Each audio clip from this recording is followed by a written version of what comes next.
You learned so far in this series that maybe you didn't know going into it? I don't think.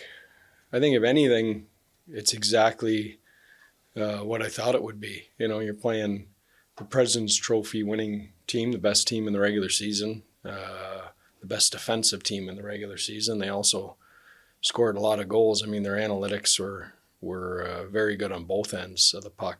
Top five, I think, in both areas. So, we've gotten exactly what we expected to get, and so that's why I don't think there's any surprise we're in the spot we're in, and excited about a chance to win this at home in Game 6. You said Colorado might take overtime in Game 7 before the series, I think, even started. Is that kind of how you felt going into this one as well? Yeah, it might be. I mean, listen, this team was I don't know how many, maybe 14 points better than Colorado was during the regular season. So, yeah, I mean, it might take that long. Doesn't matter. You just got to keep moving forward. Scott O'Neill said after the game last night that he didn't understand why they were shorthanded after the altercation with Ben and Scheifele. Obviously, Ben's been fined after, but were you kind of surprised how that's shaken out, both with the penalties and the fine today? I don't understand how we've been shorthanded a lot of times in the playoffs. Jamie Benn can afford the fine. In fact, you lead the league with shorthanded. Is that something Yeah. you've given up 43, but you've been good against it, but is that something Yeah. you still need to work on? Well, we got to work on it, but, doesn't make a lot of sense when you're the least penalized team in the league all season, I mean, we haven't changed our style of play.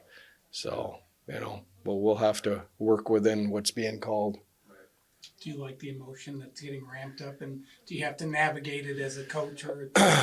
No, I think that's normal. I mean, that hatred grows in a series as the games go on, and the deeper you get in the playoffs, and there's a lot at stake, and I think that's the beauty of hockey. That's what separates it from a lot of other sports is that physical emotion that the guys play with at this time of year. How much do those game 3 and 4 wins help you tomorrow night? Yeah, big time. I mean, listen, we our home rink is a big advantage for us. Our home crowd's a big advantage for us. It has been my entire time here. We have to approach this like a Game 7, even though we have the luxury of it not being a Game 7, and make sure that we know they're going to be there, the fans are going to be there, that environment's going to be there. We got to take advantage of that. First goal is obviously always important, but it feels like specifically with these two teams, it's huge. How big is that in these games? Well, it's important because you got two teams that defend really well. Two elite goaltenders. So it's a lot easier to play in front. We were close to getting the first goal last night. I thought we got through the first period, which was key. Got some saves from Jake. Had a couple chances early in the second there that Hellebuck made a save, I think, on Harley on one, and maybe Duchesne, Johnson. Yeah, we had a couple chances there, that if we get that first one, maybe but it's important for sure. How does that specifically for your group? How do you play when you take the lead? Well, I don't think it's just our group. I think it's the sheer numbers show that playing with the lead helps, but there's no guarantee in that either. So we're going to come out and play and try and get the first goal. If we don't, we'll have to work off that. Are you good with the way the minutes are going with the 11 and 7, or would you be likely to go back to 12 and 6? You know what? I think it all depends.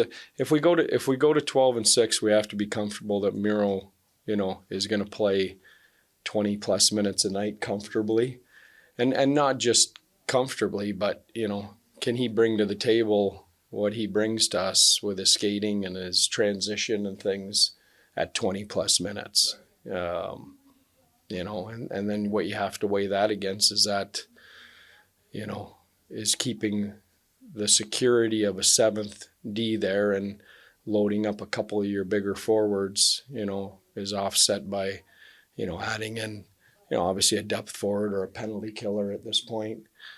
Those are the decisions we've got to make. But I don't mind how it's felt. I mean, we've done it 2 games. We've won one. We've lost one.